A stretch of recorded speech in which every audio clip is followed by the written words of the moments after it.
MTN News, this is Montana This Morning. Good morning to you. It is Monday. What time is it? It is 4:30. 4:30 is the new 5 o'clock here on Montana This Morning. It's like a new fashion Oh trend. boy. Yeah, so stoked about that. It's 4:30. Alarm went off 4:30. a little after midnight. Yeah. Yeah. Yeah, that's right. We got here at 2 today. Yeah. 2 a.m. No, 1:30. No, 1:30. What am I saying? Yeah. 2 is the normal time. Yeah. 1:30. 1:30. Yeah. Whew. It's a treat. It's, it really it's no is. longer so. just early, it's middle of the night. It's just, I woke up and seriously contemplated my life this morning. I was What like, am I you know, doing? what am I doing with my life? Honestly. I mean. But we're glad. Anyone who has their TV on right now, we're glad you're joining us. Thank you. Yeah, thank you. It's going to be a ride, so hang on. All right, air quality here this morning, looking pretty decent, actually. Shouldn't see much in the terms of smoke today. Still a little bit hazy at times. But we're going to really see some wind that's going to ramp up over the next couple of days significantly, clearing out a lot of that smoke. So humidity starting to kind of fall on us. Helena, we're only sitting at about 26% here this morning, 41% in Great Falls. So a dry couple of days as well, really ramping up the fire danger, which we're going to talk about later in the show.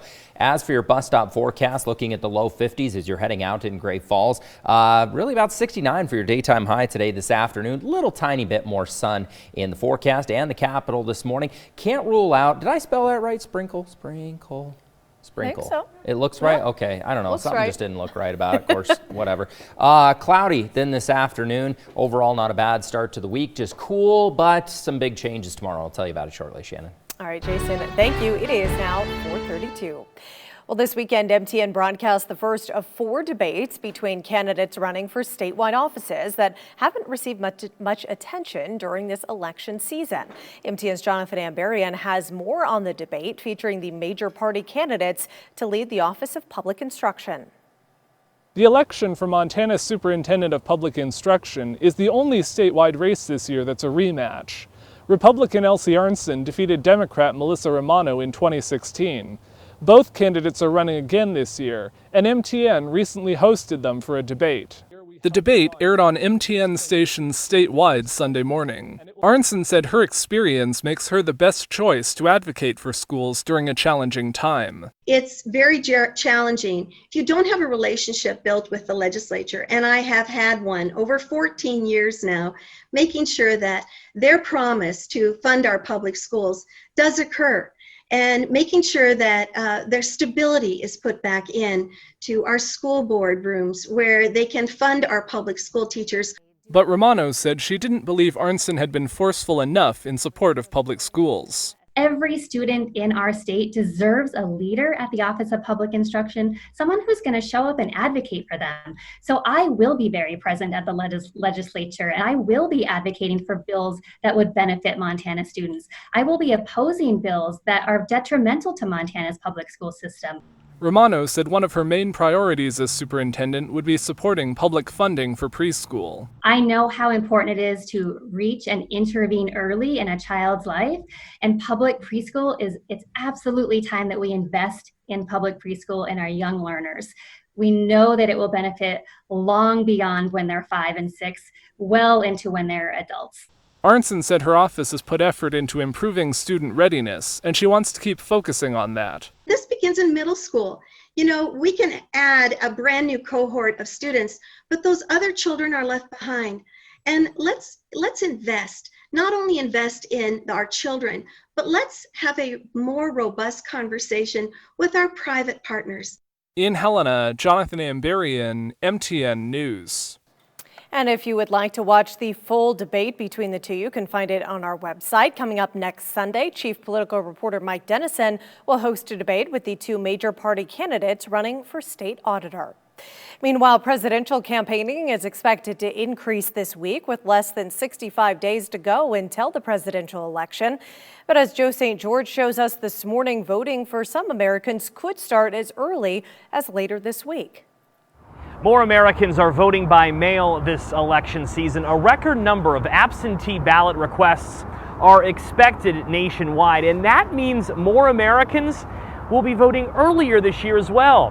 While the next big event on the political calendar is the first presidential debate on September 29th, ballots are going to be mailed out in the near future. Take a look at this. when some swing states are starting to mail out their absentee ballots. In North Carolina, absentee ballots start being mailed out this Friday. In Pennsylvania, the week of the 14th, absentee ballots will be mailed out. September 17th, Wisconsin starts mailing theirs. September 18th, Minnesota. September 19th, the swing states of Michigan, Georgia, and Texas start mailing out their ballots. Of course, just because someone has their ballot doesn't mean they have to vote right away. It will be interesting to track data, though, to see how many Americans vote before the first presidential debate. In Washington, I'm Joe St. George. Here at home, less than 100 new coronavirus cases reported in Montana since Saturday. That puts the state at just under 2,000 active cases. Cascade County reporting 114 active cases. Lewis and Clark showing 40. Nearly 5,300 people have recovered so far. Several doctors are asking that the FDA not be the only ones to review coronavirus vaccines. They're worried many people won't trust its approval after it fast-tracked so many things during the pandemic that it later retracted. Doctors want the public to trust the vaccine and be encouraged to get it. They're calling for an independent commission from the government to be created. It would review data from coronavirus vaccine trials before it's allowed on the market. Wall Street hopes to finish the month on a high note. It's been the best August for stocks since the 1980s. On Friday, the Dow added 161 points. The Nasdaq gained 70. The S&P 500 was up 23. Two stocks are less expensive today, with Apple and Tesla both undergoing stock splits. Tesla, which has been in a meteoric rise as of late, cut a 5-for-1 split, meaning each share an investor owns has now turned into 5, worth the same total price. And the iPhone maker did a 4-for-1 split. Stock splits offer investors a more affordable opportunity to buy into a company without affecting its value. United Airlines is officially dropping its change fee for some of its tickets. It applies to standard or premium economy flights within the U.S. The airline says many customers had expressed how unhappy they were with the $200 fee. This now puts pressure on other popular airlines like Delta and American to permanently drop their change fees as well. Right now, they're being waived for travel affected by the virus.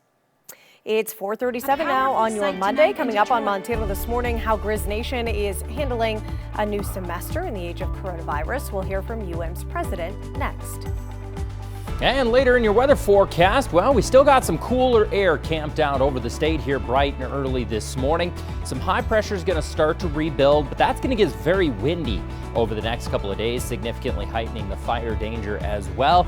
And then that high pressure ridge is going to continue to move in this week, bumping those temperatures a bit. More on your forecast is coming up shortly. From MTN News, you're watching Montana This Morning.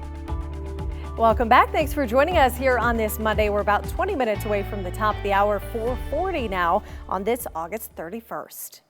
The University of Montana is up and running with classes using a combination of in-person and remote learning as it eases into the fall semester. And UM President Seth Bodnar says monitoring precautions and active cases will continue to be a daily occurrence, as MTN's Dennis Bragg reports. A powerful sight tonight in Detroit. 900 faces on billboards of lives lost to COVID-19, all for the first citywide public memorial. The photos lining a bridge where on Monday 15 funeral processions will be driving past to pay tribute to the 1,500 who died. Look at those faces that represent the spirit of Detroit. Louisiana, a COVID hotspot, is struggling with a backlog of cases as the governor warns that Hurricane Laura's destruction is disrupting coronavirus response efforts. And when you put them both together, it's extremely challenging. Okay, so obviously that was not from the University of Montana. We'll see if we can get that video for you, though. But also in Missoula, students travel to the University of Montana from all across the country. Some travel extreme distances, making it difficult for their families to help them move in. MTN's Connor McCauley has more on how one group is helping some of those students move into their new home. Moving into the dorms your freshman year can be quite the intimidating task, especially when your family is thousands of miles away. Luckily for those students, the Adopt a Grizz program is here to help them get acclimated. Huima Lama founded the Adopt a Grizz program to help students that are coming in to the University of Montana. A lot of times we have students that don't get to travel here with their parents or their families. Specifically, now that this pandemic has affected a lot of people, some students aren't able to have that type of support. Students like John, who came to the U all the way from Alaska. They helped me get stuff for my dorm too, like foods and stuff like that. And they helped me find my classes. Adopt a Grizz, with the help of Essential Eats distributors, even helped set him up with a bike to help explore Missoula. My second day here, I got the bike right, and then I already went to the Walmart. I bike around, and then that's it. It's so far. The program has been extremely helpful, and participants couldn't be more thankful. I was like, I'm so lucky because I have them, you know. Yeah, I guess if I don't have them, I don't know what's gonna happen to me, you know. Yeah, because I don't know anyone here, and at least I do now, you know. Officials hope to continue developing the program to help even more students in the future. In Missoula, Connor McCauley, MTN News. And they tell us that the donations from the program came from multiple entities like the university as well as members. Well, up next in your weather forecast, we're not going to be heading to the campus, but we are going to be heading back to yesterday. Show you what we had. 65 in Great Falls, rather brisk day out there. Average temperature, they are starting to taper off, would be 78 degrees in Great Falls. Your hour-by-hour forecast. Looking at about 61 is all by the noon hour today, so staying cooler here again this afternoon. The capital yesterday was 72, about 8 degrees below average, and we'll continue with that below average trend today. Around the noon hour, about 59 degrees, low 60s. Your forecast is next. Storm Tracker weather starts now with Jason Laird. What did you just do to my mouse? Good morning. Hold this on. is what happens. When Where's the lid? Right behind you. I accidentally knocked. Oh my gosh! This is knocked why the we can't mouse- have nice things, Shannon. The mouse off Okay, of let's see if for the the weather mouse- computer. Did that just mess up your whole system? I don't know yet. Uh-oh. Let's see. Okay, we've got a mouse. Yeah, we do. Okay. Okay, hey, it's yeah, still things are. working. Yeah, it's working.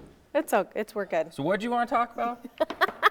Well, it's a lot cooler this morning. It is cooler this morning. The AC got a break this The weekend. AC did get a break this Yeah. morning. You know why? I see a cold front came through yesterday.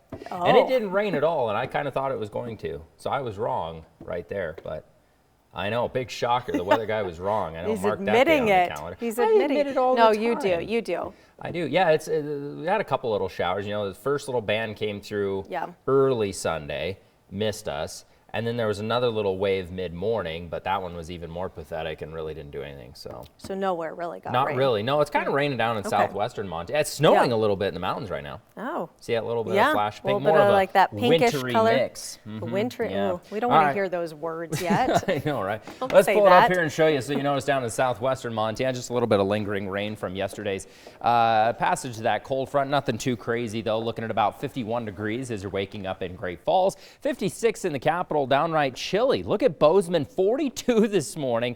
Mind you, 32. Yeah, that's the freezing mark, so just 10 degrees away from it. Lewistown, 41 today. Havre looking at 41 as well, so a bit of a bite in the air as you're heading out this morning. We're going to continue to see a couple of showers west of the divide, mostly into southwestern Montana. Can't rule out a little brief splash and dash shower around the capital here mid-morning or so. Really through the noon hour, though, we're just going to stay cloudy for a good chunk of the state. Some high pressure is going to try to build over from western Montana. That's going to clear skies up a little bit later in the day. Pretty minimal smoke in the air here today as well. 69 is all for your daytime high in Great Falls. 66 in the capital. Cooler in southwestern Montana. Looking at the mid-70s in northeastern Montana. Overnight lows still a little bit brisk this evening. Looking at 48 degrees in Great Falls, 45 in the capital, low 50s again in northeastern Montana. Now tomorrow, we're going to see a big increase in the wind, and temperatures are also going to climb pretty significantly as well. So combining those elements, we do have that elevated fire danger tomorrow when we look at the fire weather outlook. So with that said, National Weather Service has put a fire weather warning in effect for pretty much all of the state. Let's check out some of the wind that we're tracking tomorrow. Early on in the day, we're going to see wind at 20 to 30 miles per hour. It's going to continue to ramp up as the day plays out, 30 to 40 miles per hour, and it's going to stay strong pretty much up through the afternoon as well. You know, your usual suspects there in the north central Montana along the Rocky Mountain front, Browning, Hart Butte. It's going to be very, very windy there as well. And with that wind, low humidity levels, and of course the temperatures, high fire danger there. We'll see temperatures tomorrow get back into the 80s here in central Montana, looking at a couple of mid 80s throughout the eastern plains. On Wednesday now, even more wind. We're likely going to see that wind again start out at about 20 to 30 miles per hour in the terms of wind gusts, and then we're going to see those wind gusts ramp up even higher Wednesday afternoon, 40 to 50 miles per hour for a good chunk of central Montana. That wind will help to drive the temperatures even more. 86 tomorrow in Great Falls. By Wednesday, looking at the 90s then throughout the eastern plains. So a hot couple of days on tap as well. All right, big picture here as we head through the remainder of the week. We're on to Thursday now. High pressure is going to continue to build. But as we head toward the weekend, that jet stream is going to kind of crunch down a little bit. And keep an eye up here. We're going to see a little batch of cooler air start to slide in late into the weekend, first part of next week. So the weekend's really going to almost mimic what we saw this last week. Mild Saturday, cooler on Sunday. All right, over the next few, here's how it all comes together for us. 69 degrees today, relatively cloudy, and we'll continue to see those temperatures bump up through Wednesday. Cold front there on Thursday will kind of put a little dent in the temperatures, and then starting out the weekend pretty mild. As for the capital, can't rule out a few early morning showers, but overall just cloudy. Climbing those temperatures a little bit through Wednesday, a little hiccup Thursday, and a pretty mild start to the weekend, Shannon. All right, Jason, thank you. The Cook Mansion hosted an annual craft show that's usually at an elementary school. MTN's Alexia Guayo tells us how this show adjusted in the pandemic to continue to support its local students. This craft show in Townsend features a lot of great work from local artists, but has come a long way just to be here. This craft show was supposed to begin at the start of summer, but the pandemic changed it all. The event coordinator said they've had to reschedule this event 4 times until they were finally allowed to hold the craft show Saturday at the Cook Mansion. Having dates change have kept vendors in the shadows waiting to sell their items. We had hoped to have done this in April and then maybe have one at the later part of the summer and early fall, and so it's really kind of pushed all of that back. So yeah, it's affected, I think, most vendors. Despite the changes to the event coordinator was determined to have a craft show this year to continue its raffle. All proceeds go to students at a local elementary school. Because the kids need it. The kids need it outside. What this buys is equipment for the kids to play outside. And with having so many kids in school, the equipment gets worn really fast, and it's not that easy to be replaced. Cher serves as a substitute teacher and understands the pressure for schools to have enough equipment for students to last the whole year. The pandemic has put a toll on her craft show efforts to have it more than once a year. But like I said, it needs replaced often. And if you only do this once a year, it doesn't really go that far. The goal is to raise at least $250 for the playground equipment. In Townsend, I'm Alexi Guayo, MTN News. Donations were also collected for the East Helena Boy Scouts. If you'd like to donate to the school, our website will have some contact information. Well, still to come here on this Monday morning. Time now is 4:53. A new viewpoint, a report suggests people may think they're seeing UFOs. We'll explain coming up next. From MTN News, you're watching Montana This Morning. Good Monday. I was trying to decide if I was going to say morning or Monday, so it just came out. Anyway, it's 4:56 a.m., which is why it came out like that. Anyway, one day you could look at the night sky and think you're looking at a UFO, but really be seeing a satellite. Okay, yeah, that's according to a new report by the National Science Foundation. Yeah, the report claims that large constellations of bright satellites could change the appearance of the night sky. No way. An estimated 107,000 low Earth orbit satellites are scheduled to be launched into space in the next decade or so. SpaceX suggests that their satellites would be barely visible in the night sky. But astronomers and stargazers say that the metal devices reflect the sun's light and can appear bright as star constellations. According to the American Astronomical Society, the satellites could even cause people to believe they're seeing a UFO because they're so visible in the sky. Yeah, I was going to say, I feel like satellites are more visible than stars. I mean, unless these are some like new age satellite that doesn't look like a satellite. I guess we'll have to see. It looks like a UFO, apparently. Evidently. Yeah. I believe it, though. I mean, people... Oh, people thinking they're UFOs? Yeah. Oh, yeah, 100%, yeah. Yeah. And in some cases, UFO, unidentified foreign object. Flying That's object. what it is. Yeah. That too. Anyways. Foreign flying object, yeah. UFFO. UFFO, yep. Foreign flying object. There you go. Anyways. There's What a lot is of it? Is it those. 5 o'clock yet? All right. Not quite.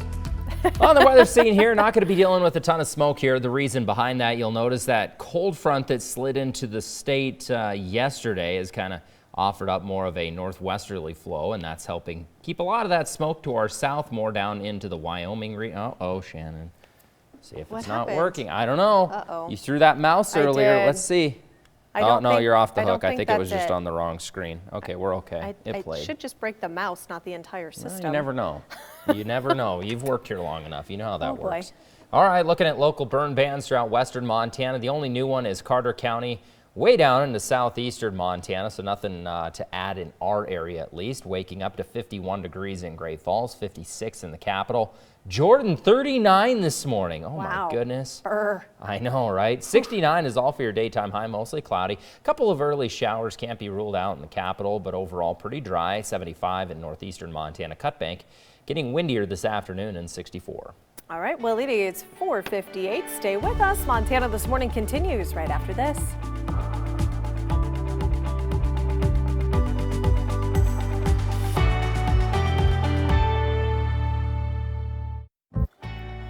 Coming up this half hour, debate season. We're recapping that debate between state superintendent candidates for Montana voters ahead of the November election.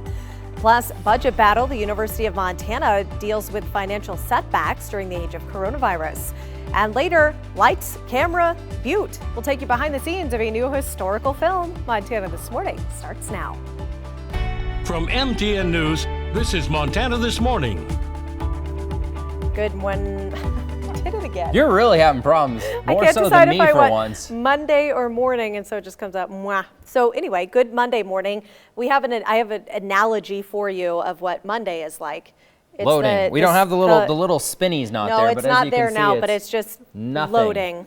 Yeah. Nothing on there. You know, in the computer or various technologies, it just has the spinning wheel there that you just sit and wait and wait. That's what it's doing. So I think it's a good representation hold on, I'm gonna for try Monday closing morning, it. right? Hold on. Well, I It can won't work even on it. close. It's Oh, yes, okay. it will. Running our, what show are we in? The 5 o'clock. 5 o'clock. We're going Okay, to do this so together. Okay, so also- 5 o'clock. Yeah. Is it doing the spinning wheel again? Maybe. No, we just have blank still. Oh, okay. Hang on. Monday The prompter morning. goes, Yeah. we're done for. Okay, but if you join us this early in the morning and you're Yeah. already up, we start at 4:30 now. Yeah, So there you go. Tune How in even exciting earlier. is that? Very Yeah. exciting. Big news here on Montana Oh, this yeah. morning. Fire variables here today, not super high. Temperature not really a factor. Dry air should stay around 30% or above.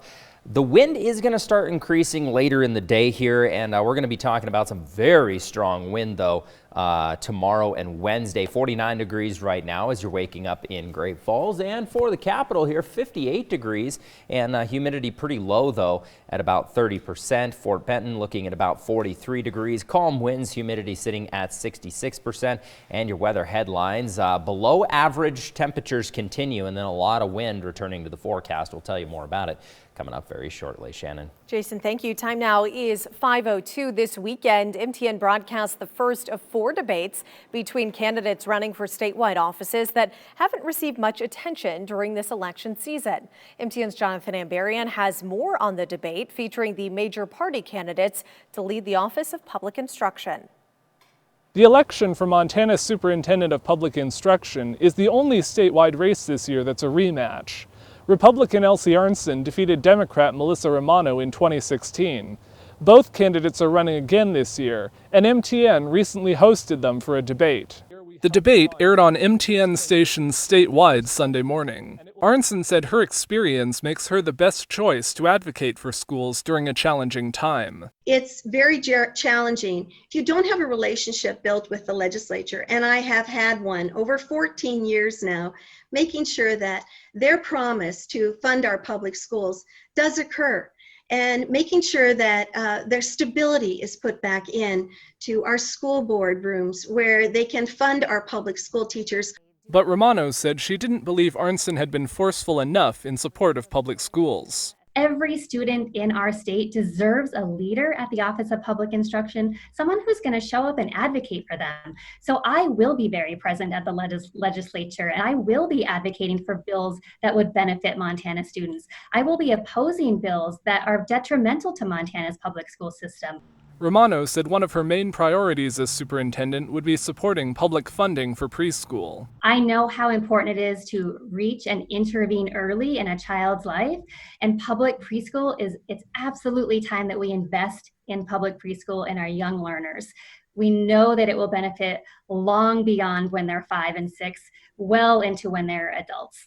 Arnson said her office has put effort into improving student readiness, and she wants to keep focusing on that. This begins in middle school. You know, we can add a brand new cohort of students, but those other children are left behind. And let's invest, not only invest in our children, but let's have a more robust conversation with our private partners. In Helena, Jonathan Amberian, MTN News. If you'd like to watch the full debate, you can find it on our website. Coming up next Sunday, MTN Chief Political Reporter Mike Dennison will host a debate with the two major party candidates running for state auditor. University of Montana President Seth Bodnar says the university is looking at different ideas to offset the loss of football and athletic revenue this fall. During his recorded State of the University address this past week, Bodnar spoke of the financial challenges caused by the pandemic. He said the school is already trimming some spending, saying it's still early to know what all of those impacts will be. However, he warns further cuts, or at least shifting some funding, will likely follow. During his follow-up question and answer session with reporters, Bodnar says UM recognizes the cancellation of fall athletics is already presenting significant challenges, from ticket revenue to money students can earn during a Grizz game day. He said the university is looking at different ways of trying to cushion those setbacks. We're adapting. We're taking some actions to reduce spending in areas that we can. We've also are calling on some of our supporters to step up and help our students through this challenging time. And we are working on ways to perhaps generate some additional revenue again through private support. And there's still potential for a spring season. Bodnar says athletics are incredibly important, but also says the university wants to prioritize the health and safety of student athletes and the broader community. Well, you may have noticed more open seats than usual at Sunday church services. Great Falls pastor tell our MTN Lindsay Hyatt that that's because more of their congregation is attending church from home. Pastors have noticed fewer attendees in church and more attending from the comfort of their couch. We're running about half our general attendance that we were running before COVID, but we do have a much larger online presence than what we have had in the past. Despite less people attending in person, Victory Church pastor Gary Hart believes the church has actually gained members. Honestly, I think our membership has increased during this time, primarily because we do have a lot more people who are using the online presence, but we've also seen an increase of new families, new members over the course of the last several months, people coming and being a part of our services. Pastor Eric Crawford says New City Church has experienced a similar change as their weekend service size shrinks and their online engagement grows. Although our services have been a little bit smaller than what we would typically see during this time of year, our online presence has been pretty healthy. And both pastors say they've seen new membership on the rise. But we've also just had an increase of a lot of newcomers. In fact, the very first week that we opened back up, there was quite a few people who were brand new. A change they attribute to uncertain times and certain faith. We believe that people are looking for hope, and so when they come to church, that's what we want them to find. I think in a world that they're surrounded by a lack of hope and there's a lot of desperation, there's a lot of fear, there's a lot of questioning, to find something that brings stability to life is really important. So they have hope to hold on to if this period of uncertainty is here to stay. In Great Falls, Lindsay Hyatt, MTN News. It's 5:08 now on your Monday. Still to come on Montana this morning. We're going for a hike. We'll head up the newly reopened Beatty Street Trailhead. And later in your weather forecast, pretty mild day, cool day on tap today, but we do still have stage 1 fire restrictions into Cascade County, couple of local burn bans. And then tomorrow we're going to be touching into an elevated fire concern again, mainly due to a significant increase in the wind. We'll take a look at tomorrow's forecast and let you know how windy it's going to be coming up very shortly. From MTN News, you're watching Montana This Morning. Good morning. Welcome back. We're so glad to have you with us on this Monday, the last day of August. Time now is 5:11. Over the past few months, many people in Great Falls have relied on the city's 57 parks to stay active. But dry weather and understaffing have left the Great Falls Parks and Recreation Department fielding concerns about park maintenance. Great Falls Park and Recreation Director Steve Herrig says the department is receiving calls asking about dead grass in some of the parks. He says although those questions are typical around this time of year, staffing has been a challenge during the pandemic. The department normally relies on seasonal part-time staff to help water the parks over the summer, but because of the coronavirus outbreak, part-time employees were hired later than usual this year. The unseasonably dry weather, he says means the department also has to water more often, which they say has been difficult with those staffing challenges. Although it's been a bit of a rough summer for hiring, Herrig says the department is just getting back on its feet. A lot of times we try to get some in end of March, April. We really didn't get anybody in until first part of June, actually, end of May, 1st of June. So we've been playing catch up pretty much all summer long and still playing catch up. And once we get some cooler weather and a little rain, we'll get back on top of it. Herrig says there's been more trash at Great Falls parks over the last several months, an indication that people are going to parks more often during the pandemic.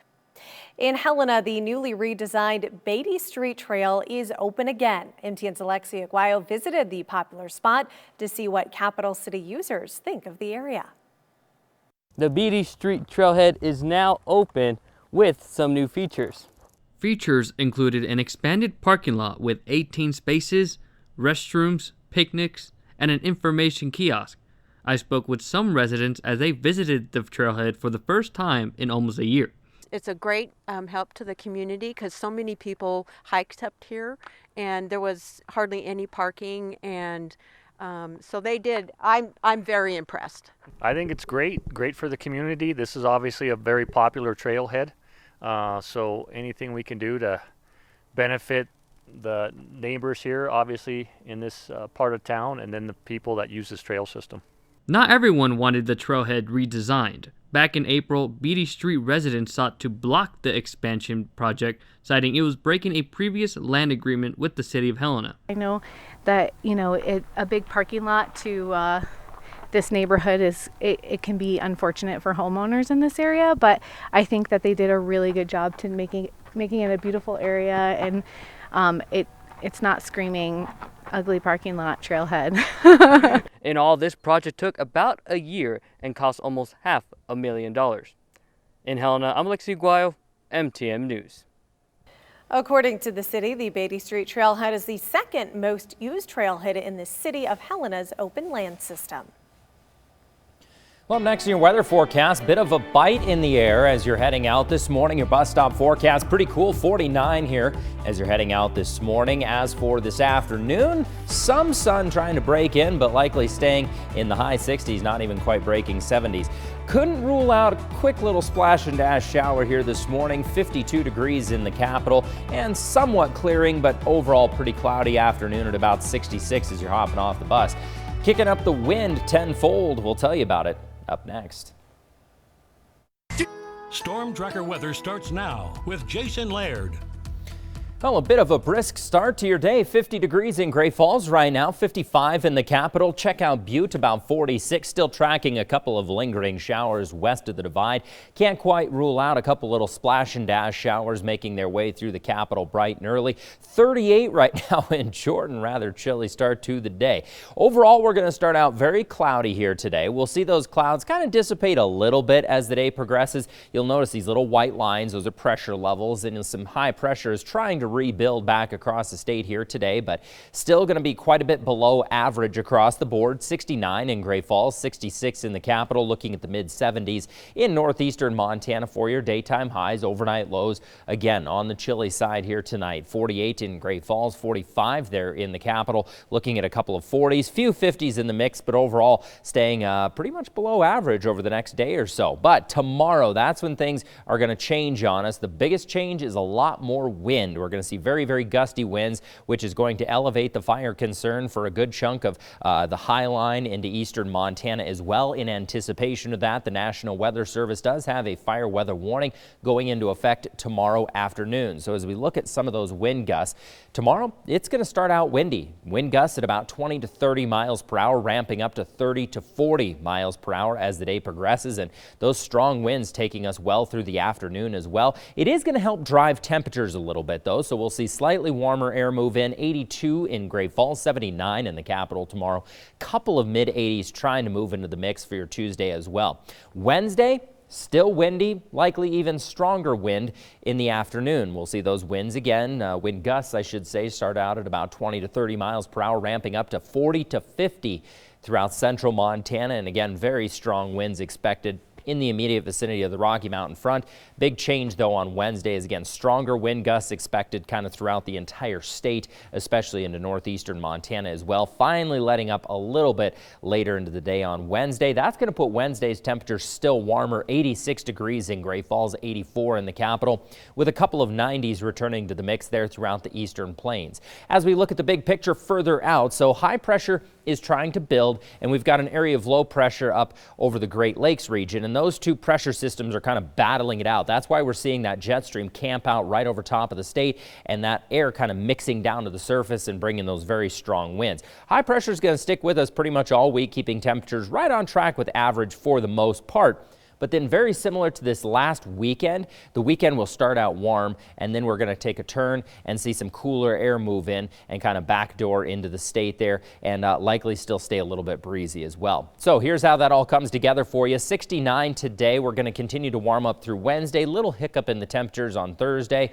Mild start to the weekend. As for the capital, 66 degrees, mostly cloudy. Can't rule out an early morning shower, but overall just cloudy and cool and a little bit warmer later this week. Shannon. Jason, thank you. Time now is 5:21. Filmmakers used a historic mansion in Butte as part of a short film project on the Shoshone Chief. MTN's John Amy talked with a director and one of the actors from Butte. Scene 11, Charlie, take one. Butte's Clark Chateau was one of the settings for a short historical film about Chief Tendoy and the Shoshone Indians. A local Butte actor was grateful to be a part of this project. Just something I've never done before, and I got a phone call, and I was just really blessed to have this opportunity here. So it's pretty nice. It's pretty cool to have something like this happen here in Butte. The Butte actor plays a butler to President Ulysses S. Grant in this period film about a meeting with Chief Tendoy and the president. And I'm always willing to challenge myself and take new roles and different challenges, and it's blessed to have the opportunity to do that here in Butte. The filmmakers chose the Clark Chateau for its historic appearance. Management at the Chateau were happy to provide the mansion. It's great because we take all of that money from that rental and put it back into the property. So it's not really it's a win-win for everybody. You get a beautiful space and we get some more funding to help fix up the building. The filmmakers are delighted with the progress of the filming. Amazing. Kind of gets you a little emotional. It's been challenging, but we've done it.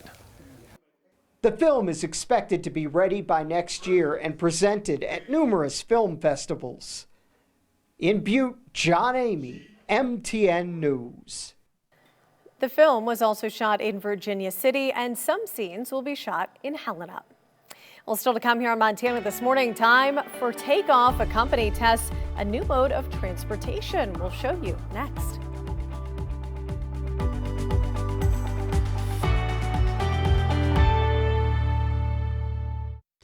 From MTN News, you're watching Montana This Morning. Welcome back. It's 5:26 on your Monday morning, and a Japanese company has successfully tested a manned flying car for the very first time. The company's SkyDrive held a public demonstration last Tuesday. Manned with a pilot, it took off and circled a test field for about 4 minutes before landing. Named SD-03, the car has 8 motors for safety and takes up the space of about 2 parked cars. The company's CEO said in a statement they want flying cars to be a safe, secure, and comfortable new way of life in the future. The company says that they will continue to develop technologies to safely and securely launch flying cars in 2023. In the meantime, more tests will be conducted to ensure the safety of the technology and that it meets all the industry standards. 2023, not that far away. No. For flying cars. 4 minutes. Yeah, the test went for 4 minutes, but it was a successful 4 minutes. What was the Wright brothers, 30 seconds, I think? I don't remember, but I don't they know. made it. Making you know? progress. It's progress. Yeah. 4 minute I'm test waiting flight. for it. My guess is that there won't be cheap. So No, if you want a no, flying definitely car in not. 2023. Yeah, I think where the problem lies there is like getting the hovering down, right? Yeah. Because like there's planes like those little personal ones that the wings fold up and they're technically a car, right? Like you fly them and then it's just like a car with wings. But have you not seen them? No. You're looking at me very confused. I'll show you a picture. But anyways, but there again, it's like you can't hover, I don't think. It just kind of Well, and then flies. this gets into so do you have a dual driver's and pilot's license? Yeah, Do you judging off have- of people's ability to drive normal cars, I can't fathom putting some drivers Seems out on the street dangerous. behind I mean, a it flying sounds car. neat, Y'all know what like I'm it- talking about, though. I mean, Be helpful sometimes, you know. right. But yeah. Scariest part about walking around the grocery store is realizing that everybody in that grocery store drove there all by themselves. I was like, what does that have to do No, with a it's flying true. car? That scary. Anyways. Yeah, we'll see. Okay. See. 2023, right around the corner. 2023. Yeah. Put that on the credit card. Get us a flying plane car thing. Be fun. All right. Smoke across the region, pretty minimal here today. We've got kind of a northwesterly flow across the state, and that's going to keep a lot of that smoke well to our south there and keep it more down into Wyoming, pretty minimal, even in south central Montana. So air quality here this morning looking good, maybe a little bit more moderate into northeastern Montana, but overall rating very good here this morning. As you're heading out the door, 50 degrees in Great Falls, 55 in the capital. Rather chilly, almost looking at a couple of record low temperatures down into southwestern Montana this morning. Mid-40s in northeastern Montana. Today's forecast, chilly, 69 in Great Falls, mostly cloudy. Can't rule out a quick splash and dash shower early this morning in the capital, but overall just cloudy and dry. 75 in northeastern Montana. Cut Bank today. Going to start to see that wind kick up later in the day, and 64 for your daytime high. All right, and for all you early risers and up all-nighters, don't forget, we're now starting Montana This Morning even earlier. For the next couple of months, join us weekdays starting at 4:30 a.m. And don't go away, Montana This Morning continues right after this.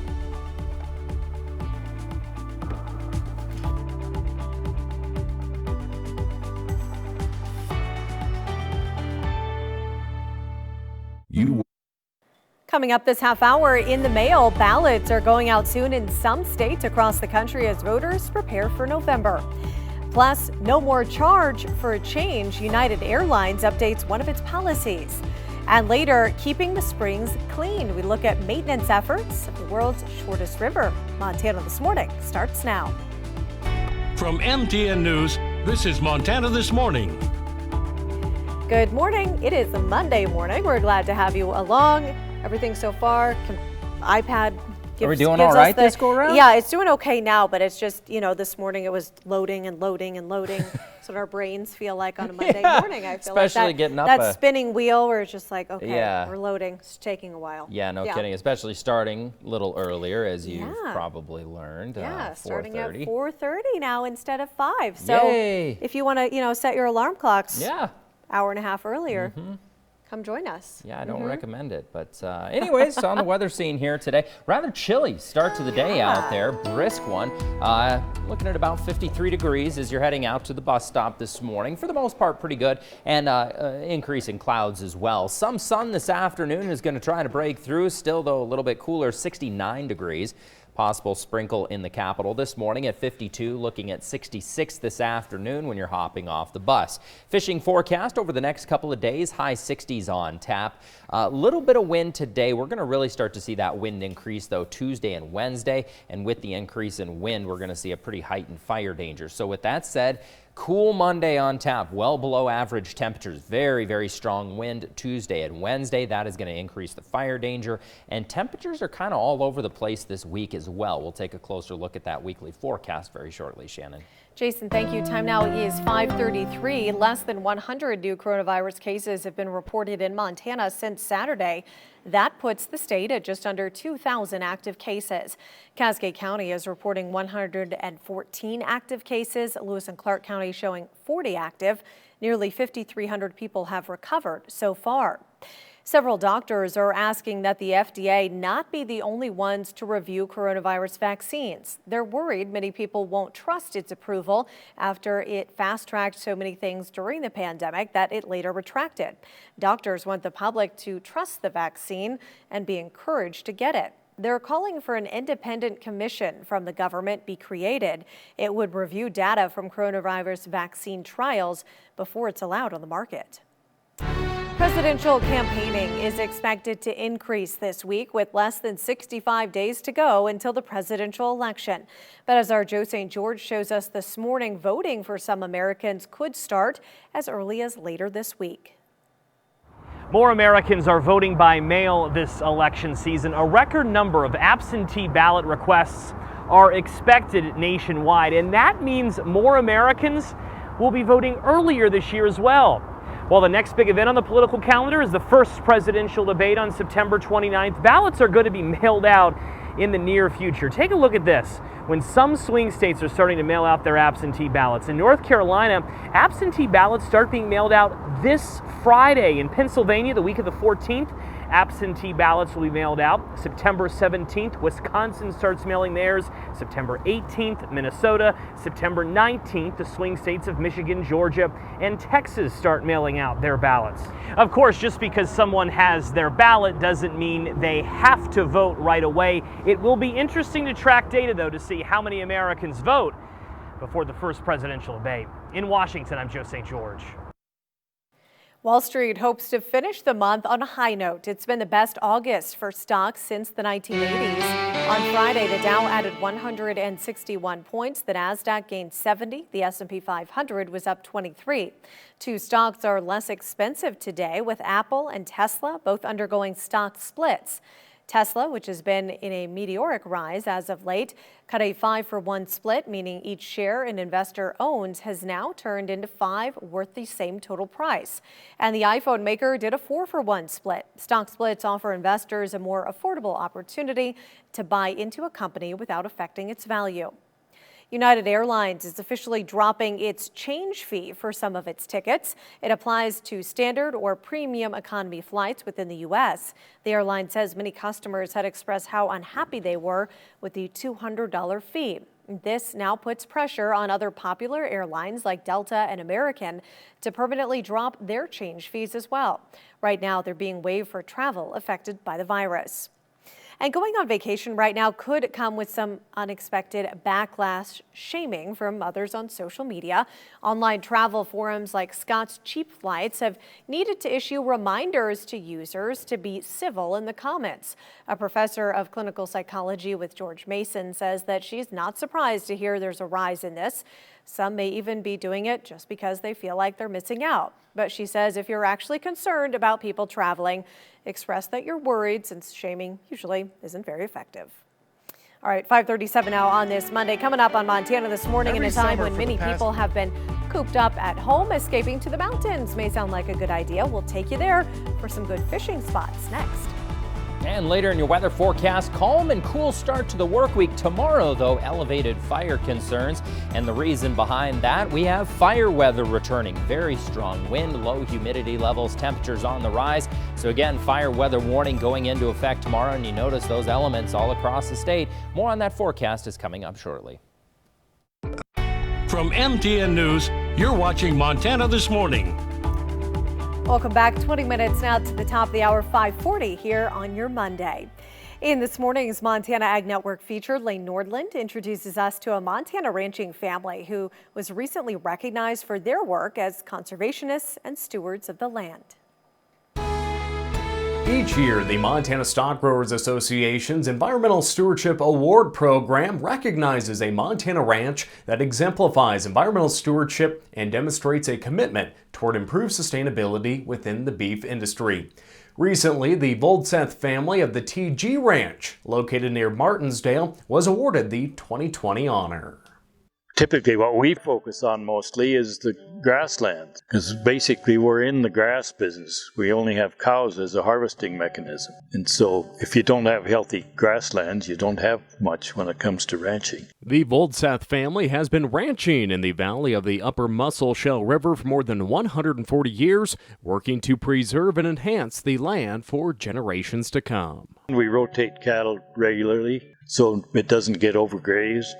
Some of the place that the range wasn't in that good a condition, if it was suitable, we farmed it, seeded improved pasture species, and the production is probably 10 times what it was before. For more on the Environmental Stewardship Award Program and the Voldseth family, visit the Montana Stock Growers online. We'll send it back to you. Well, one of Great Falls' most well-known attractions, Giant Springs State Park, captivates tourists and residents alike with its wildlife, greenery, and of course, Giant Springs. But in order to keep those springs looking their best, one organization takes part in a semi-annual cleanup. This weekend, the Electric City Dive Club dove right into the springs, removing coins and weeds that have accumulated over the past 6 months.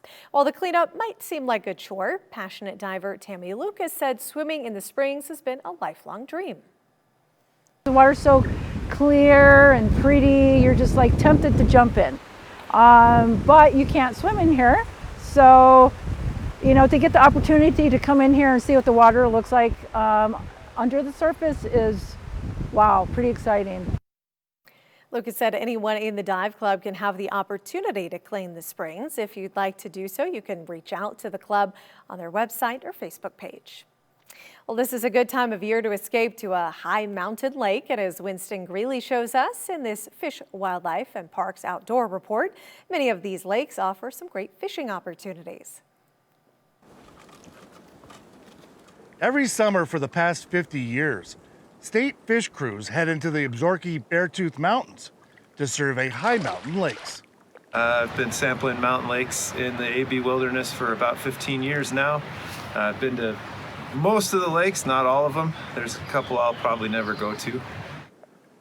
Armed with rods, nets, and other gear, these fish techs spend most of the summer trying to get to the more than 300 fishable lakes. For the last 14 years, I've been wandering these hills to provide you the information you need to find your own perfect fishing experience. Part of this work also requires regular stockings at some lakes, which allows FWP to provide unique fishing, like for golden trout. Region 5 Fisheries stocks 12 lakes in the AB Wilderness with golden trout, a total of about 20,000 fish.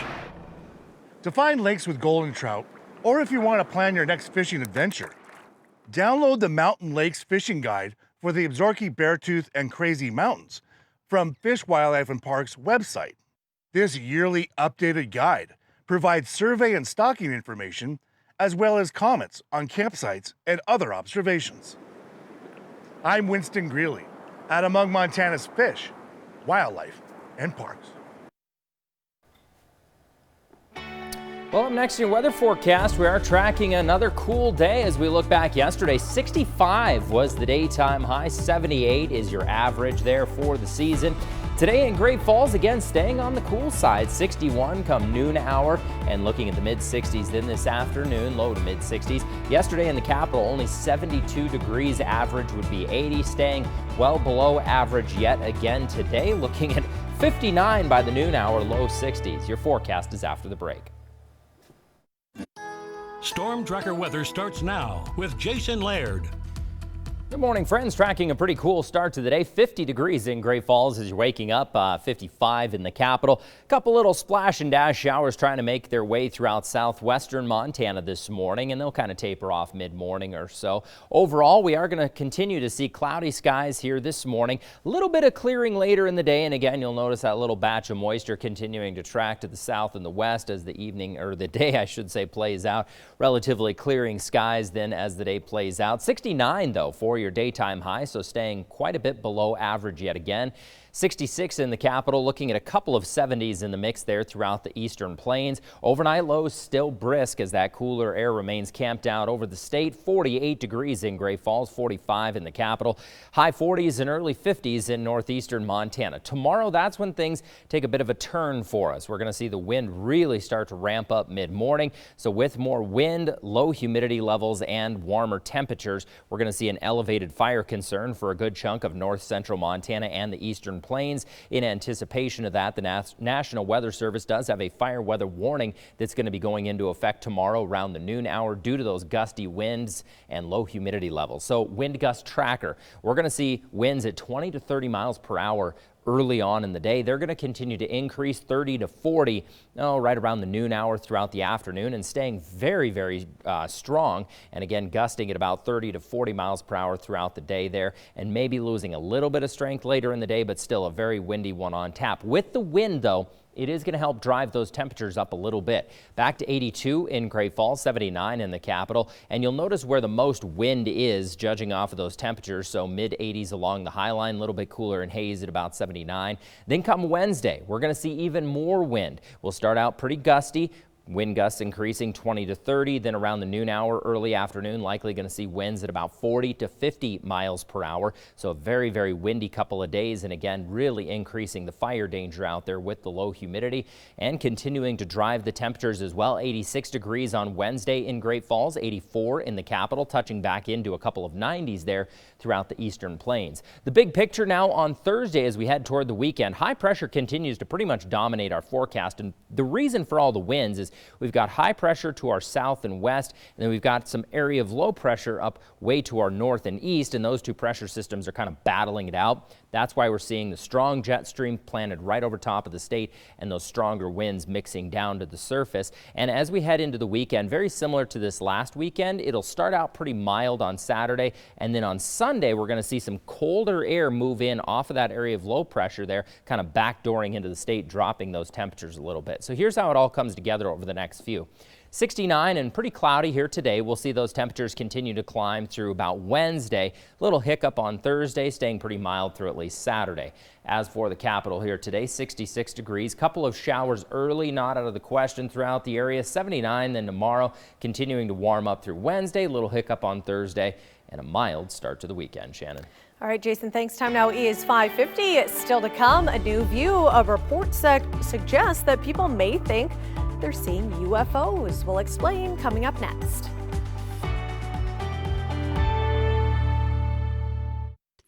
From MTN News, you're watching Montana This Morning.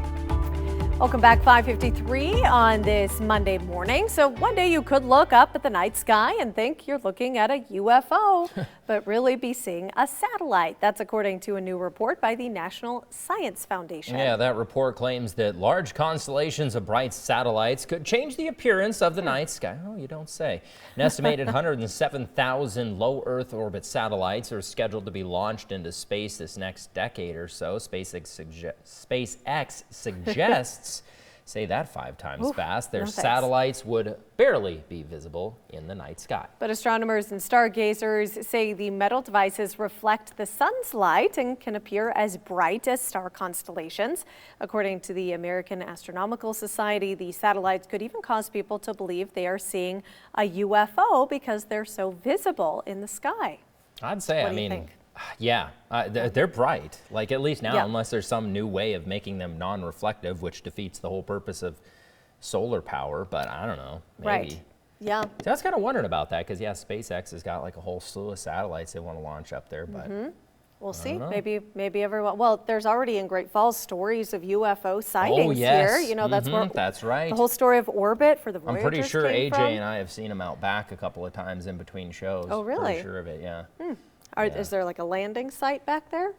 Not that I've seen yet. You'll know, because well, they won't take me up there, but We'll still be stuck with them. they'll return me. But no, Like, I here, haven't you seen keep one him. yet. But no, honestly, there is some weird lights periodically that like. They're just rather fast moving. There's about 5 of them that go straight across. I don't know what they are. Interesting. I have no idea. Uh-oh. Now you've said it out loud. Well, I have. so I if mean, you seriously, they're disappear- back there. We've had people call a station on them too. There's like 5 or people 6. ask. You know, that literally, I've seen them multiple times back there. I don't know what they are. Oh, just keeping Government an eye on test you. project. Keeping an eye on you. Yeah, probably. Rather boring life. Sorry, guys. All right, on the weather scene here, smoke plume forecast. We've got enough wind coming out of the northwest here today that a lot of that smoke is going to stay down into south central Montana, more into Wyoming.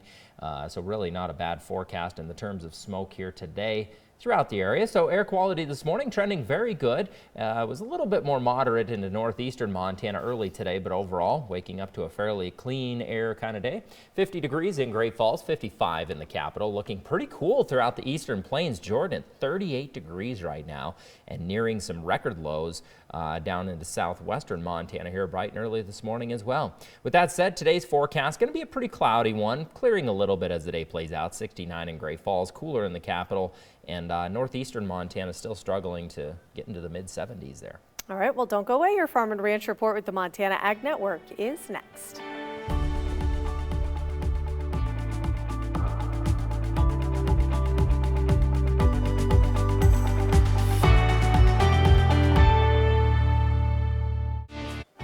Coming up this half hour in the mail, ballots are going out soon in some states across the country as voters prepare for November. Plus, no more charge for a change. United Airlines updates one of its policies. And later, you won't want to miss this look behind the lens as we take you to a Montana film ranch. Montana This Morning starts now. From MTN News, this is Montana This Morning.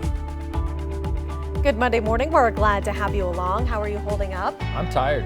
Yeah. So we started a half an hour earlier this morning, Yeah. starting at 4:30 in the morning now. So I don't know about you, but usually about 7 o'clock right after we end the show, I kind of start hitting a little bit of a wall.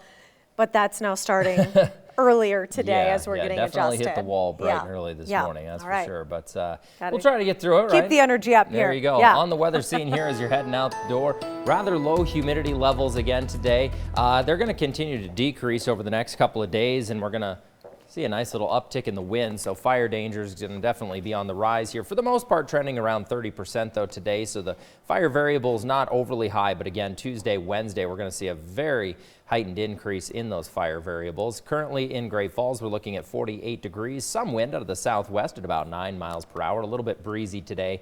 An increase in the wind later in the day as well. And then again, Tuesday, Wednesday, very windy. 58 right now in the capital.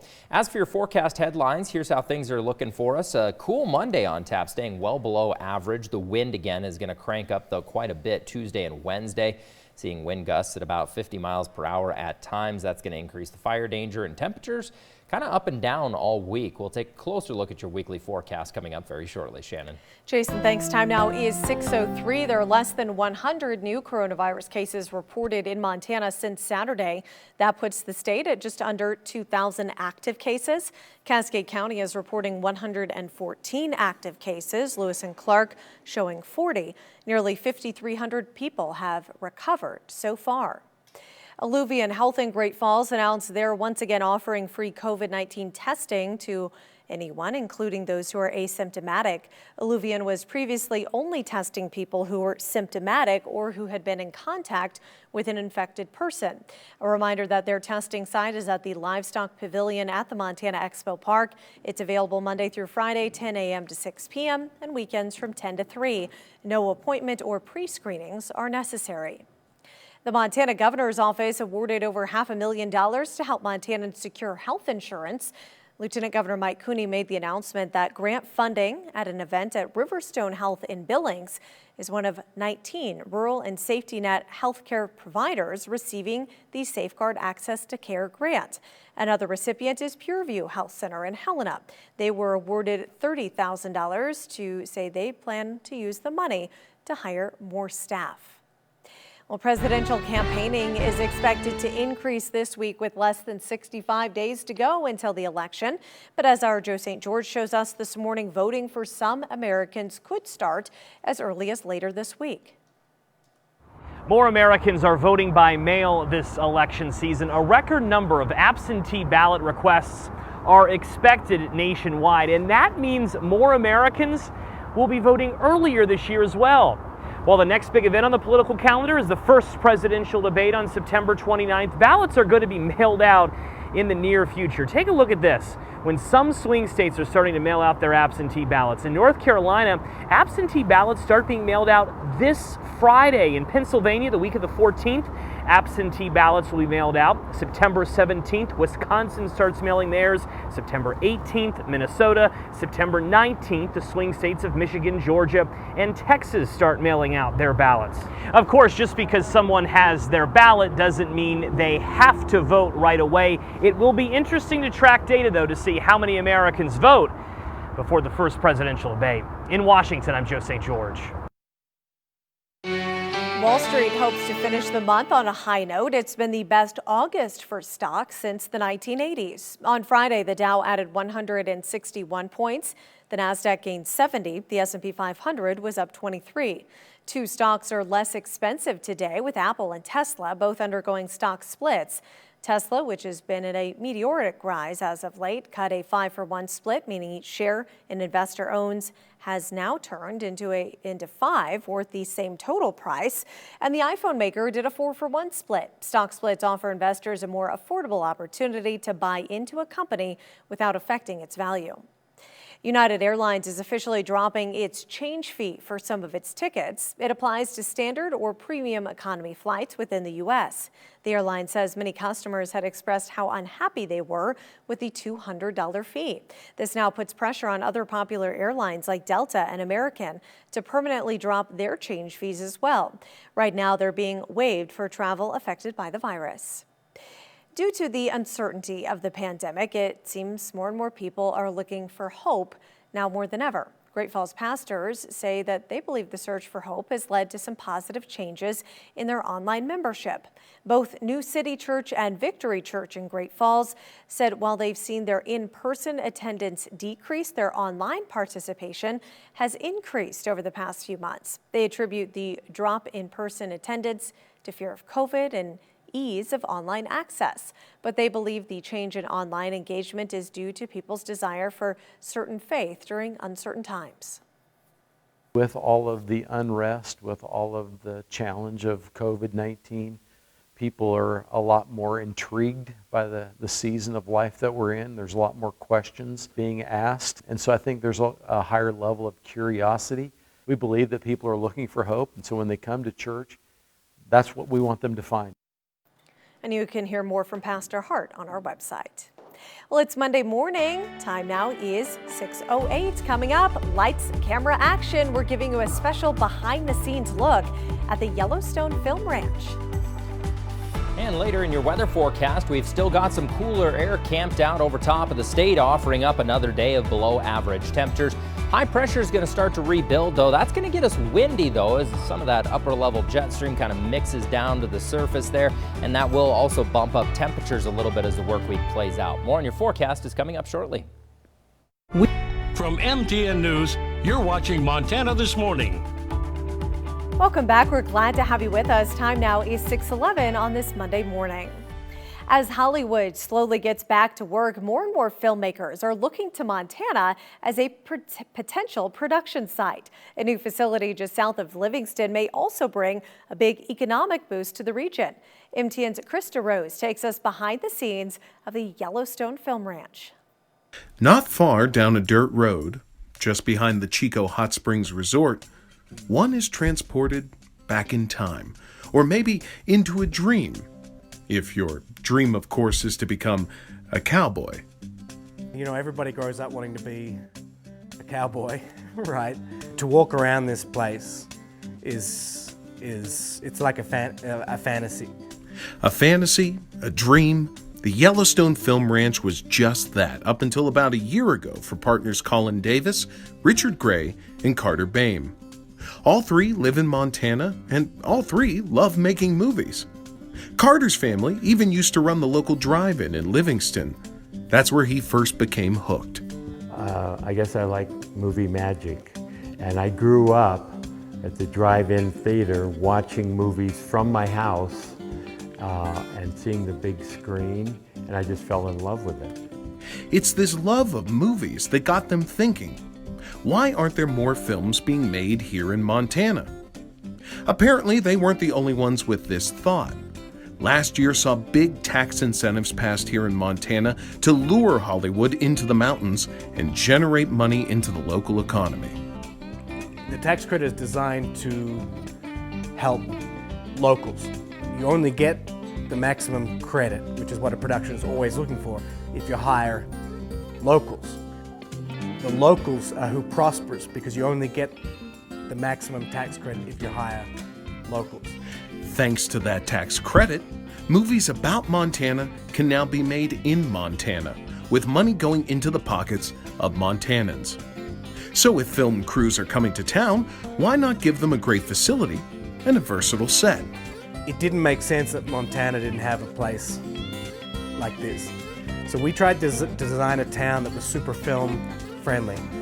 We worked with LA designers that had done big films and architects that helped us build a town that wasn't a ghost town that's 100 years old and tiny and hard to film in. It was actually built to be big and practical for film sets.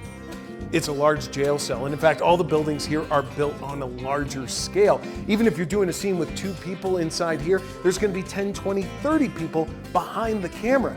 And if you don't have enough room for them in the building, well, Yellowstone Film Ranch has got you covered. You can expand the building. So we tried to build the perfect set. So for an incoming filmmaker could walk in and go, oh, okay, this is a blank canvas, but I can see what I can do here. The town is complete with a saloon, a stables, and a church. It could easily stand in for Dodge City or Tombstone, or maybe even a town that hasn't been created yet. In fact, writers, producers, and directors have all been making a lot of inquiries about the ranch, even now, in the age of COVID. But if a film was greenlit and came to the ranch, what would filming during the pandemic look like? We have a number of projects now wanting to come in, but we have to do it when it's safe and everybody's working along. We're working with a COVID team now, and the recommendation is that we will quarantine in advance. The entire cast and crew will have to be in a bubble.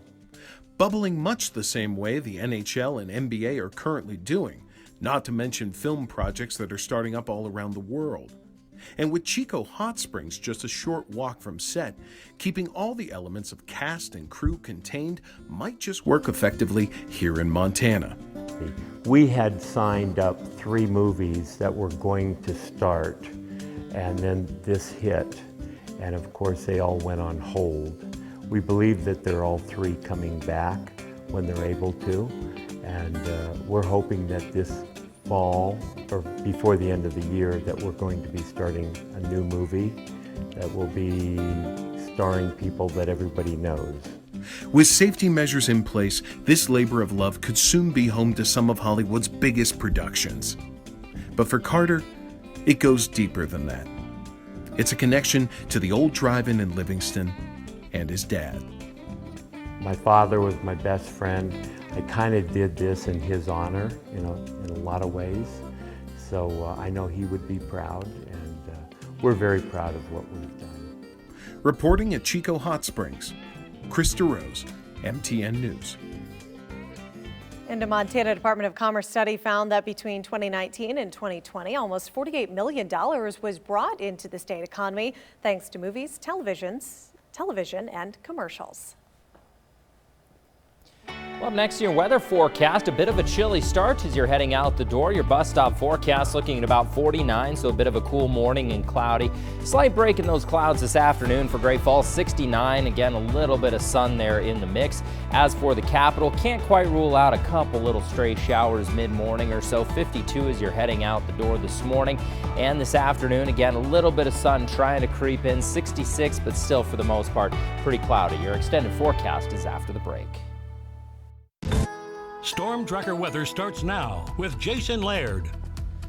Good morning, everybody. Still tracking a couple of showers down throughout southwestern and western Montana there. 53 brisk degrees in the capital, 49 in Great Falls right now. A couple of low 40s throughout the eastern plains. So a bit of a cool start to the day and cloudy this morning as you're waking up. We'll continue to see those clouds hanging around at least through the noon hour. Maybe a little bit of sun filtering back in here later in the day as some weak high pressure starts to rebuild. Today's high temperatures, if you want to call them high, 69 in Great Falls, 66 in the capital, staying well below average. Looking at the mid 70s in northeastern Montana here for your daytime highs. Still pretty darn chilly here tonight. Looking at 48 in Great Falls, 45 in the capital, a couple of high 30s there, touching into nearing, I should say, record lows down into southwestern Montana with a couple of high 40s and early 50s in the mix in northeastern Montana. Tomorrow, the big talking point is going to be more wind and very low humidity levels. So in other words, we do have a heightened fire danger again.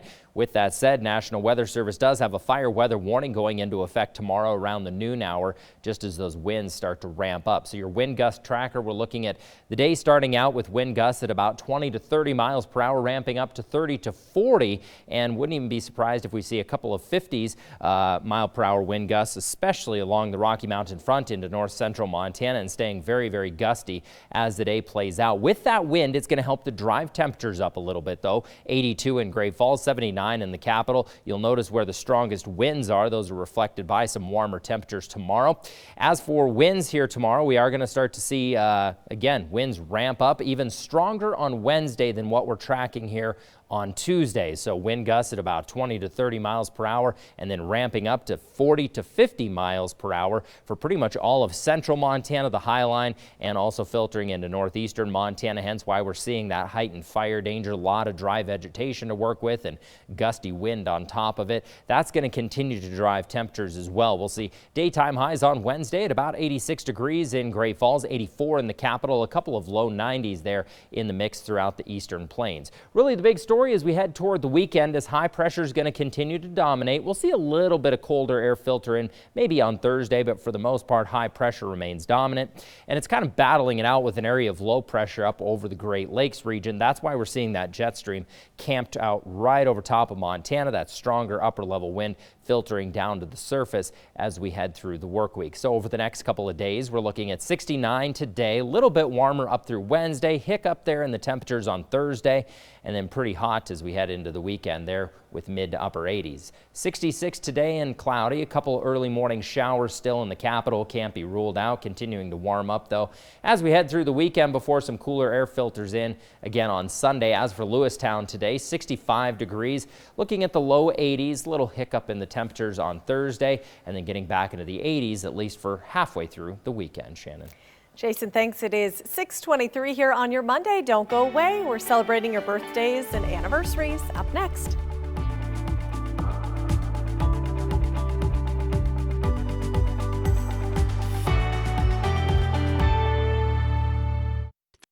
From MTN News, you're watching Montana This Morning. Thanks for joining us on this Monday morning. Time now is 6:27, and it's the time of day when we celebrate birthdays and anniversaries. Yeah, kicking things off here. Big happy birthday going out to Wayne Croft. That is happy birthday from Sue, Mark, and Megan. And continuing with the birthdays, big happy birthday to Pam Davidson. Happy 65th birthday, big sister. Love, Sue, Megan, and Mark again. All right, so then we have two anniversaries to celebrate today as well. The first for David and Lisa Gagnon, celebrating their 29th wedding anniversary today. And a belated happy anniversary to Holly and Nick Kopakin. We know them. We sure do. It says, happy anniversary, you fun, crazy kids. All right. Hope you all had a wonderful day, whether it's your birthday or anniversary. And of course, you can submit your special day to us, just head to our website. There's a link at the top of the page. Fill it out and send it our way. That's right. Always love getting you in on the morning show here. And as you're heading out the door this morning, a bit of a brisk start to the day. Looking at temperatures rather low, and we do have, it's not really in our area, but one new stage 1 fire restriction down into Carter County. So that's in the far southeastern corner of the state, west of the divide. Pretty much local burn bans. Cascade County is under a stage 1 burn restriction. 49 degrees this morning as you're heading out the door. Brisk there, 53 in the capital, looking at the mid-40s in northeastern Montana. Fishing forecast here today, again, staying a little bit on the cloudy and cool side. Highs at about 60, right around the 60s here today. Maybe a couple of 70s in the mix. Overall conditions staying pretty good, but we are going to get really windy Tuesday and Wednesday as some high pressure tries to rebuild across the state, and that's going to ramp up the fire danger pretty drastically. So staying below average all throughout the area. 69 in Great Falls, 66 in the capital, and a little bit cloudy. All right, don't change the channel. We're back in just a couple of minutes.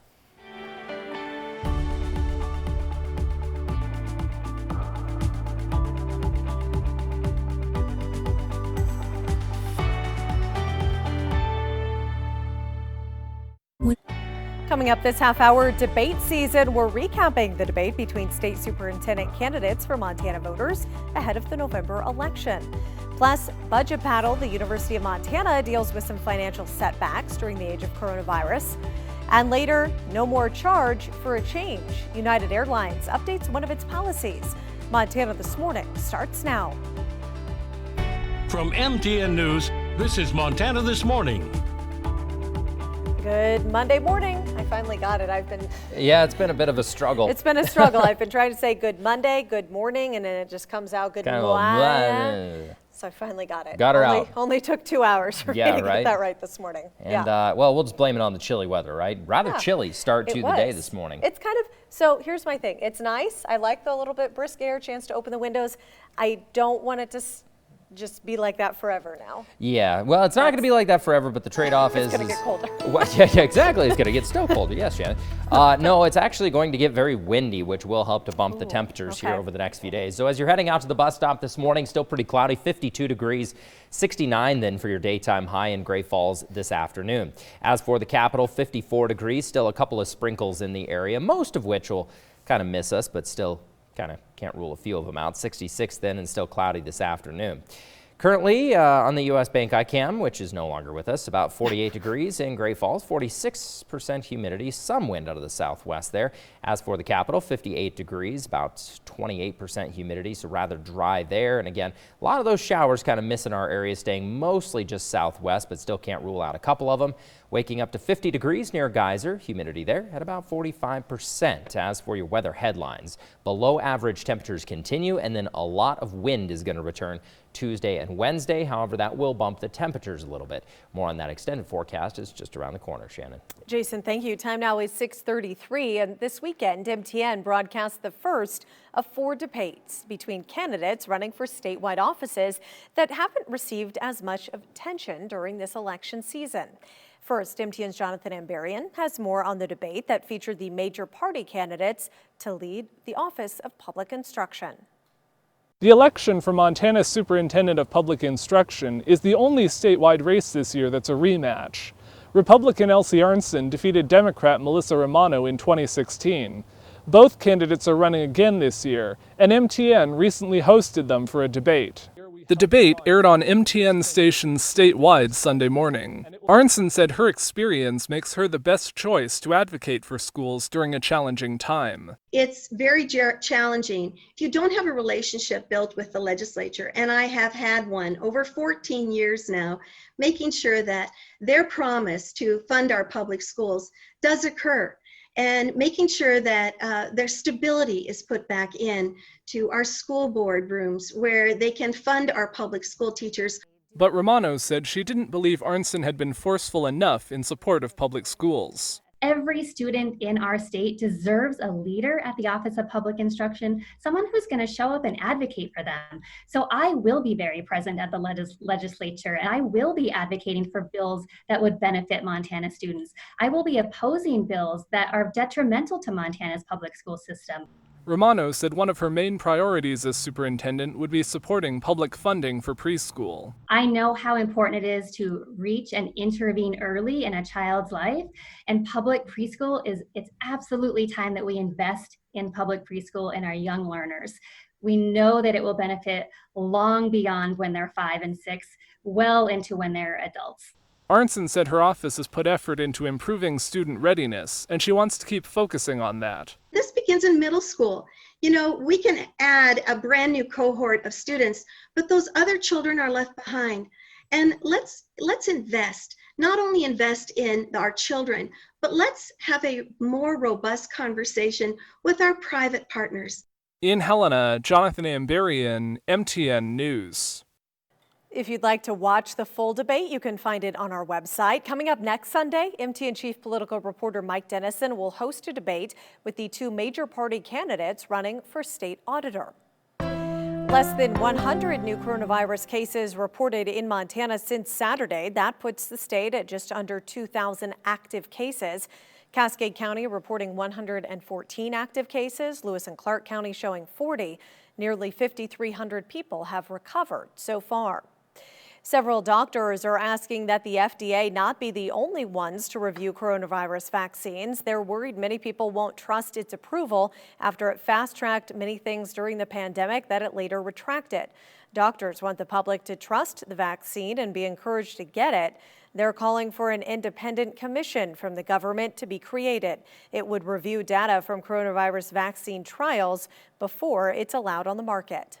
University of Montana President Seth Bodnar says the university is looking at different ideas to offset the loss of football and athletic revenue this fall. During his recorded State of the University address, Bodnar spoke of the financial challenges caused by the pandemic. He said the school is already trimming some spending, saying it's still too early to know what all of the impacts will be. However, he warns further cuts or at least shifting some funding will likely follow. During his follow-up question and answer session, Bodnar says recognizes the cancellation of fall athletics is already presenting significant challenges, from ticket revenue to the money students can earn during a Grizz game day. He said the university is looking at different ways of trying to cushion those setbacks. We're adapting. We're taking some actions to reduce spending in areas that we can. We've also are calling on some of our supporters to step up and help our students through this challenging time. And we are working on ways to perhaps generate some additional revenue again through private support. And there's still potential for a spring season. Bodnar says athletics are incredibly important, but also says the university wants to prioritize the health and safety of student athletes and the broader community. Well, it's Monday morning. Time now is 6:38. Still to come, in a time when many people have been cooped up at home, escaping to the mountains may sound like a good idea. We'll take you there for some good fishing spots. And tracking a cool and calm day to start out the work week. Tomorrow, though, the wind is going to crank up. That's going to elevate the fire concern. Fire weather warning going into effect. We're looking at humidity level and wind and temperature all combined on this graphic. You'll notice very heightened weather danger, fire weather danger here tomorrow. More on that forecast is coming up. From MTN News, you're watching Montana This Morning. Good morning to you. We're so glad you're starting your day off with us. It is Monday, August 31st. Time now is 6:41. We're looking live over the capital city.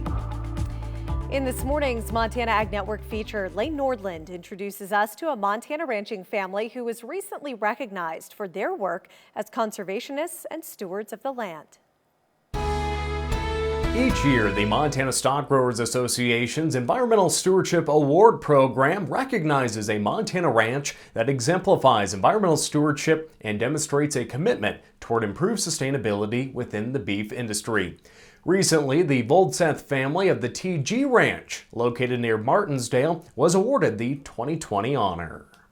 Typically what we focus on mostly is the grasslands, because basically we're in the grass business. We only have cows as a harvesting mechanism. And so if you don't have healthy grasslands, you don't have much when it comes to ranching. The Voldsath family has been ranching in the valley of the Upper Musselshell River for more than 140 years, working to preserve and enhance the land for generations to come. We rotate cattle regularly so it doesn't get overgrazed. Some of the place that the range wasn't in that good a condition, if it was suitable, we farmed it, seeded improved pasture species, and the production is probably 10 times what it was before. For more on the Environmental Stewardship Award Program and the Voldsath family, visit the Montana Stock Growers online. We'll send it back to you. Well, this is a good time of year to maybe escape to a high mountain lake. And as Winston Greeley shows us in this morning's Montana Fish and Wildlife Outdoor Report, many of these lakes offer some great fishing opportunities.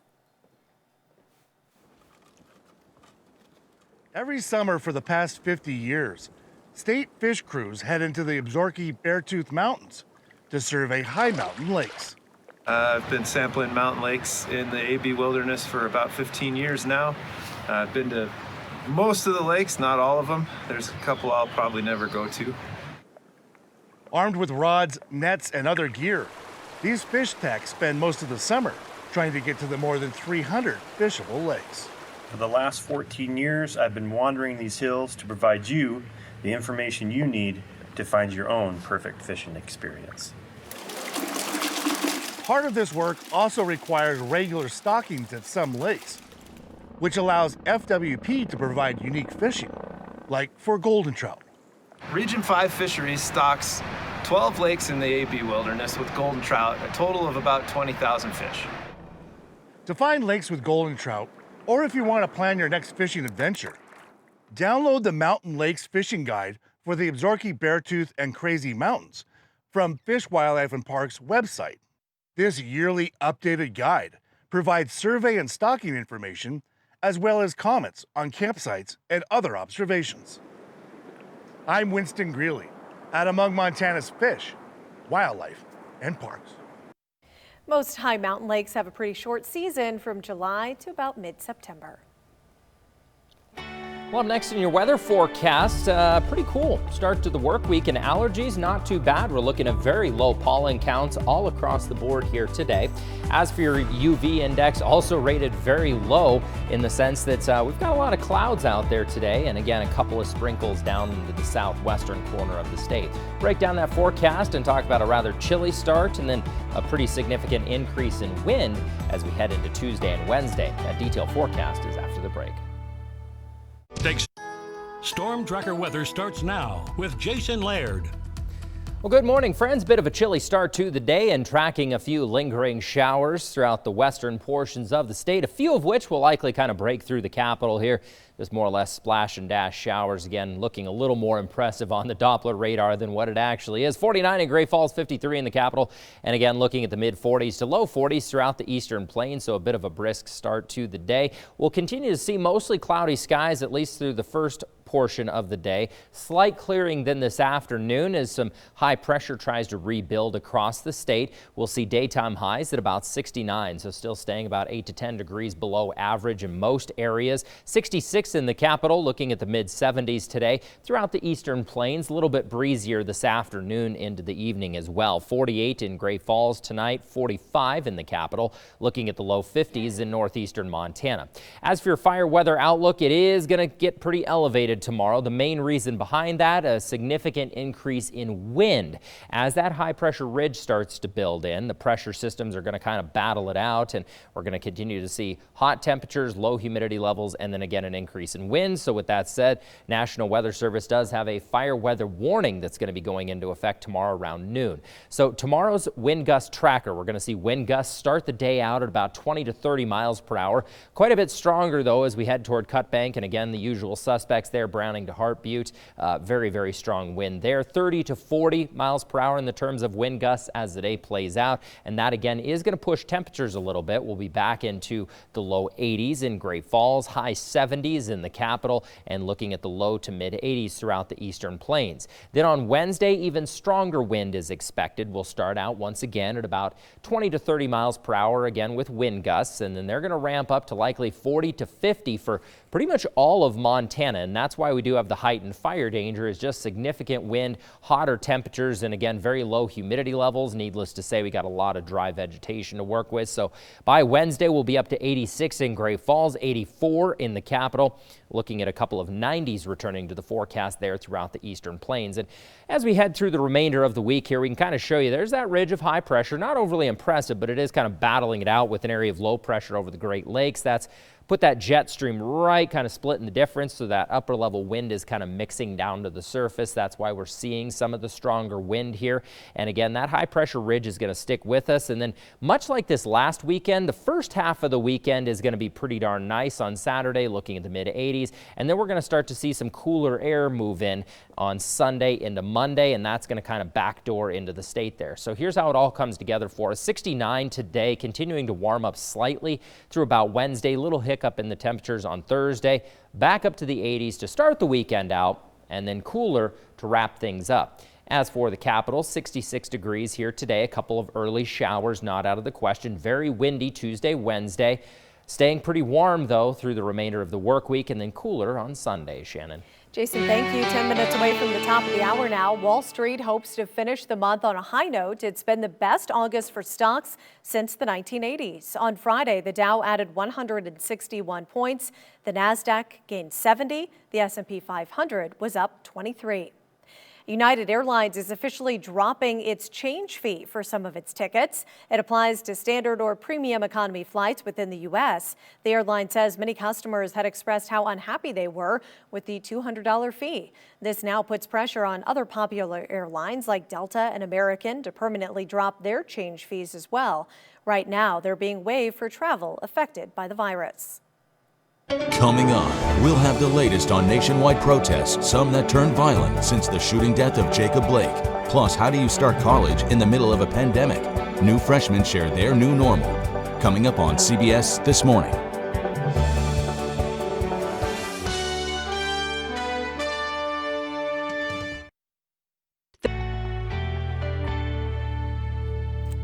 Welcome back. Let's get you out the door with a few of our top stories on this Monday, August 31st, 2020. Less than 100 new coronavirus cases were reported in Montana since Saturday. That puts the state at just under 2,000 active cases. Cascade County is reporting 114, Lewis and Clark showing 40 active cases. Nearly 5,300 people have recovered so far. Alluvian Health in Great Falls announced they're once again offering free COVID-19 testing to anyone, including those who are asymptomatic. It's available Monday through Friday at the Montana Expo Park, 10 a.m. to 6 p.m. and weekends from 10 a.m. to 3 p.m. No appointment is needed.